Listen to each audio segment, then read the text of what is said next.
या देवी सर्वभूतेषु शक्तिरूपेण संस्थिता नमस्तस्यै नमस्तस्यै नमस्तस्यै नमो नमः। श्री गणेशाय नमः। श्री कमलापति नमः। श्री जानकी वल्लभो नमः। जय माता दी। ध्यान में अर्धनारीश्वर के श्री विग्रह की निरंतर शरण लेता हूँ। उनका वर्ण बंधु पुष्प और स्वर्ण के समान रक्तपति मिश्रित है। वह अपनी भुजाओं में सुंदर यक्षमाला पास और वरद मुद्रा धारण करती हैं। अर्धचंद्र उनका आभूषण तथा वह 3 नेत्रों से सुशोभित हैं। दुर्गा सप्तशती पाठ के 9वें अध्याय की कथा का आज हम सभी श्रवण करते हैं। राजा ने कहा, हे ऋषिराज, आपने रक्त बीज के वध से संबंध रखने वाला वृत्तांत मुझे सुनाया।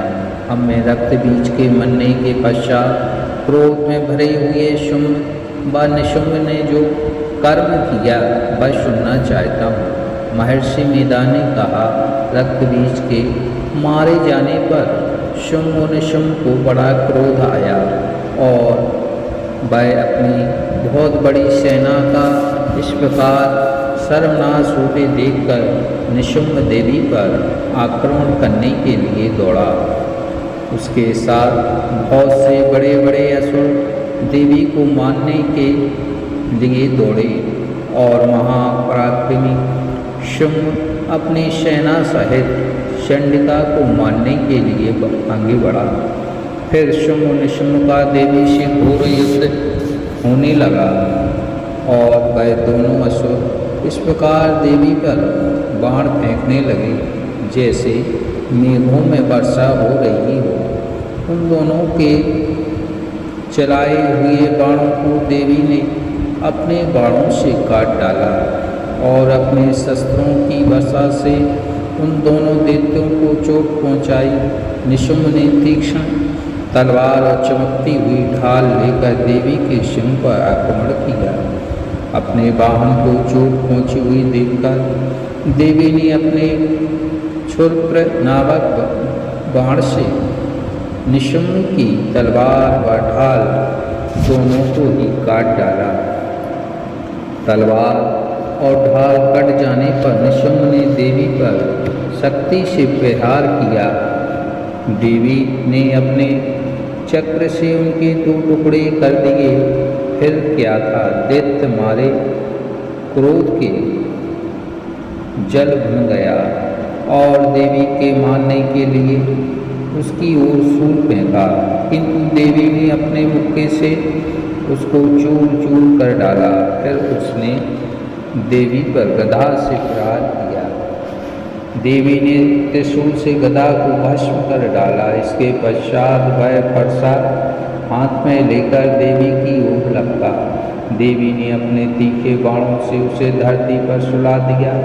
अपने पराक्रमी भाई निशुंभ के इस प्रकार से मरने पर शुंभ क्रोध में भर देवी को मारने के लिए दौड़ा।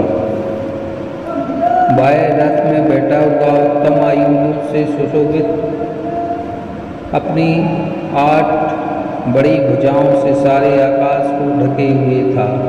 शुंभ को आते हुए देखकर देवी ने अपना शंख बजाया और धनुष की टंकोर का भी अत्यंत दुस्सह शब्द दिया। साथ ही अपने घंटे के शब्द से, जो कि संपूर्ण दैत्य सेना के तेज को नष्ट करने वाला था, संपूर्ण दिशाओं को व्याप्त कर दिया। इसके पश्चात देवी के सिंह ने भी अपनी दहाड़ से, जिसे सुन बड़े बड़े बलवानों का मद चूर चूर हो जाता था, आकाश पृथ्वी और 10 दिशाओं को पीड़ित कर दिया। फिर आकाश में उछलकर काली ने अपने दांतों तथा हाथों को पृथ्वी पर पटका। उसका ऐसा करने से ऐसा शब्द हुआ जिससे कि उससे पहले के सारे शब्द शांत हो गए। इसके पश्चात शिवदूती ने असुरों के लिए भय उत्पन्न करने वाला अट्टहास किया, जिसे सुनकर शब्ददित्य थर्राव गए और सिंह को बड़ा क्रोध हुआ। फिर अंबिका ने उसे अरे दुष्ट खड़ा रह कहा तो आकाश से सभी देवता जय हो बोल उठे। शुंभ ने वहाँ आकर ज्वालाओं से युक्त एक अत्यंत भयंकर शक्ति छोड़ी, जिसे आते देखकर देवी ने अपनी महोल्का नामक शक्ति से काट डाला। हे राजन, फिर शुंभ के सिंहनाद से तीनों लोग व्याप्त हो गए।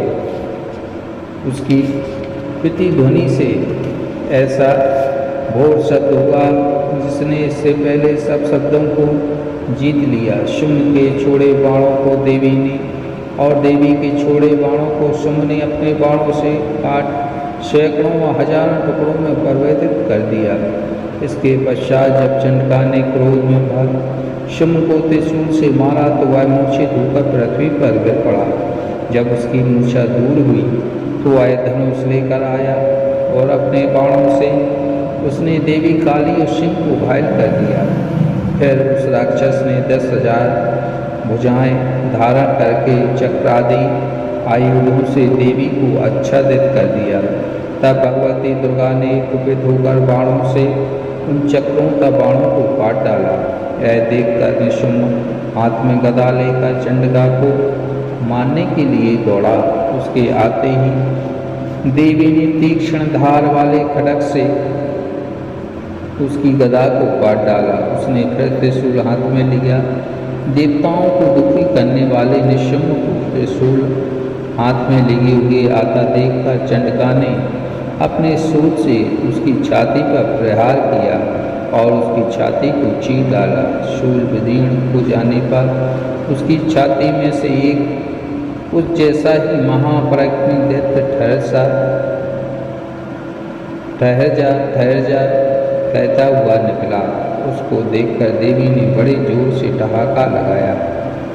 अभी वह निकलने भी न पाया था कि उसका सिर अपनी तलवार से काट डाला। सिर से कटने के साथ ही वह पृथ्वी पर गिर पड़ा। इसके बाद सिंह दहाड़ दहाड़ का असुरों का भक्षण करने लगा। काली शिवदूतों की राक्षसों का रक्त पीने लगी। कुमारी की शक्ति से कितने ही महादैत्य नष्ट हो गए। ब्रह्मा जी के कमंडल के जल से कितने ही असुर समाप्त हो गए। कई दैत्य महेश्वरी के त्रिशूल से विदीर्ण होकर पृथ्वी पर गिर पड़े। कई बाराही के प्रहारों से छिन्न भिन्न होकर धराशायी हो गए। वैष्णवी ने भी अपने चक्र से बड़े बड़े महापराक्रमियों का कचूमन निकालकर उन्हें यमलोक भेज दिया और ऐन्द्री के चक्र से कितने ही महाबली राक्षस टुकड़े टुकड़े हो गए। कई दैत्य मारे गए, कई भाग गए। कितने ने ही काली शिवदूती व सिंह ने भक्षण कर लिए। बोलिए श्री शंकर पार्वती भगवान की जय, दुर्गे मैया की जय।